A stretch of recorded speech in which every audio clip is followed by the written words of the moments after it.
পুরীতে ভগবান জগন্নাথের মূর্তি চিরকাল একই থাকে না। প্রতি ১২ বা ১৯ বছর পর পর পুরনো মূর্তি বদলে নতুন মূর্তি তৈরি করা হয়। এই প্রথার নাম নবকলেবর। এই সময় পুরনো মূর্তিকে ভেঙে ফেলা হয়, তবে একেবারে গোপনে, রাতের অন্ধকারে, কারণ তখনই হয় সবচেয়ে রহস্যময় কাজ। পুরনো মূর্তির ভিতরে থাকে এক জীবন্ত শক্তি, যাকে বলা হয় ব্রহ্ম পদার্থ। নিঃশব্দে চোখ বেঁধে বিশেষ পুরোহিতরা সেই ব্রহ্ম পদার্থকে পুরনো মূর্তি থেকে নতুন মূর্তিতে স্থানান্তরিত করেন।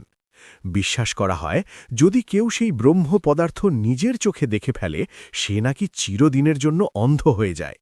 এই পুরো কাজ চলে প্রায় ৩৫ দিন ধরে, কঠোর নিয়ম, আচার আর গোপনীয়তার মধ্যে।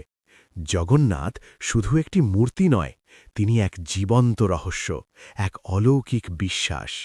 নমস্কার।